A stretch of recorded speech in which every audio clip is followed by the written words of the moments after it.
Hi there, it's Mitch from the Bargain Gamers coming to you live from PAX 2025, and I'm here with Jack from Headplug Games. How are you today? I'm great. It's day 3 of PAX, so how's your leg? Feeling a little tired, yeah. But yeah, pretty good. Yeah, awesome. I had the distinct pleasure of being able to play his game Middle Management, which was popping off on the first few days. Yeah, it's exciting. It seems like there's been a lot of buzz. Can you tell me a little bit about like how the experience has been? Yeah, I mean, this is the first time I've publicly shown the game off to like consumers and stuff. So it's been kind of crazy and kind of unexpected, and it's just very exciting. Yeah, how's the feedback been? Generally really good. I think people are resonating with like the art style and the gameplay. Yeah. There's obviously like bugs and stuff that I wasn't aware of before, so that's fun. Well, isn't that half the reason you do it? Yeah. A little bit of free play testing. Yeah. So I had the pleasure of being able to play Middle Management. It was one of my burning ones that I wanted from the first day, but because you were so busy, I didn't get the chance to, but I got to play it yesterday. So for our listeners and our viewers, can you kind of give us like the elevator pitch for the game? Yeah, so the game is basically like a satirical office building and management game where you're this little pink blob that's in charge of like optimizing productivity in your office. And there's basic stuff like construction decision-making, picking workers that synergize together, placing furniture in rooms and stuff. And then there's this body horror layer where you use tentacles to control your workers and edit their brains and other monstrous abilities like mutating and eating people. And it was definitely an interesting experience. I was drawn to the art style originally. Can you tell me a little bit about how that came about? Because it's kind of like cutesy, but it's also the humans have no distinct features. So it's obviously the focus isn't about them. So yeah. I think there's some like really like obvious inspirations. Like I really like some of the art styles from like Mini Motorways, for example, and a couple other like kind of low poly, awesome like art games and stuff.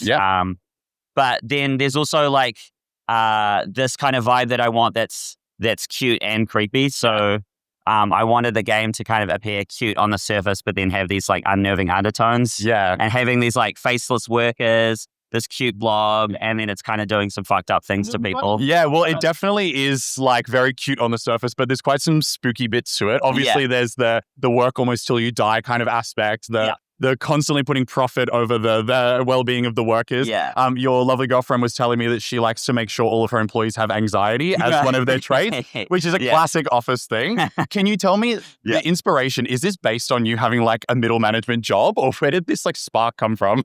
Okay, so I think it comes from a few different areas. I was definitely not enjoying my job when I was first prototyping this game. Of course. But also, like, a lot of my friends were really struggling with their first experiences in the workplace and some of the struggles with their bosses and stuff. And I was like, oh, wow, this seems very pervasive. I want to, like, make a game about it. So yeah, definitely. And there's body horror aspects to it. There's the attaching of the tentacles to the employees so that they work more efficiently. And then you can also modify their brains. So you can almost, like, cut their little head open, attach little personality things, and then you can also eat them, spoiler. You can consume all the ones that you don't like. Are you like a big fan of like that body horror style, like almost like Alien-esque? Yeah. I think there's something about body horror that I find really interesting. It's just very like visceral and promotes this like really intense emotional reaction. And I think like whatever you tie it into just like really enhances the experience and makes it very compelling for me. So it was very, the juxtaposition is quite cool because obviously, like we mentioned, it's very, very cute and then you can devour your stuff, which is quite fun. So while I was playing, it's got a mix of like, it's a room office builder almost. It's almost like, I hazard to call it like a tycoon game where you kind of set it all up to optimize as best you can. And then you've got the roguelike elements as well. Was that an intentional blend to like add uniqueness to every play or? Yeah, I mean, so when I was first making this game and prototyping it, I kind of had a vibe and themes before I had mechanics. And so it actually was kind of like a weird puzzle game for a while because I was putting in any construction stuff in the game. Because like programming wise, it's just more difficult. Of course. So, but then I kind of came back to the drawing board and was like, this is a game that's parodying management. So I should probably make it a management game where you're building stuff. And then it kind of clicked gameplay wise. And then the roguelike elements, I think I personally just really enjoy roguelike games. And I think it's a type of game that's really achievable for like a one-man like programmer and design person. So something bigger that's like more traditionally just a tycoon game is is a bit more difficult to achieve, I think, with the level of polish that I was looking for. So I could only imagine. I'm probably the least knowledgeable about game development, but when we spoke to you yesterday, you mentioned that it's only you, the developer. Your lovely girlfriend is obviously helping to do some of the system work today. Yeah, although so I definitely get like contractors to make like enhance the art, make it much cooler. Sound design and music is done by David Mason. Art's done by Renee Harris. And I've got a narrative designer that writes funny jokes for me as well. Of course, it is quite funny. I will give it that. The art style in kind of like the 2D section is pretty spooky, which I think is obviously intentional.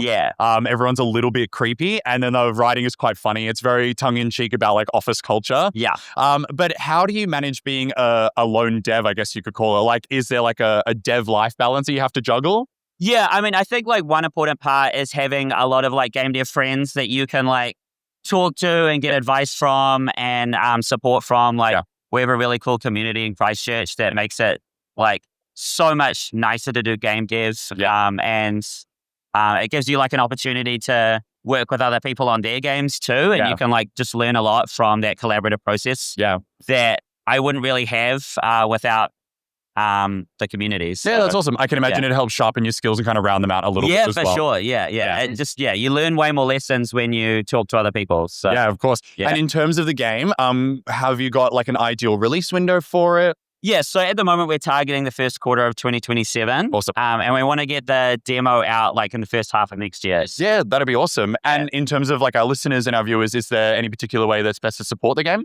Yeah, I mean, Wishlists is the game that all indies must play. So that would be the best way to support me. And you get like notified when the demo's out. And we'll be posting updates there. We've also got a website that's got a newsletter that you can sign up to as well. Yeah, fantastic. Well, we'll make sure all those links are in the notes at the bottom of the podcast or the video. But thanks so much for your time today. And thank you so much for letting me play your game. It was one of my highlights for the weekend. Thank you very much. No worries.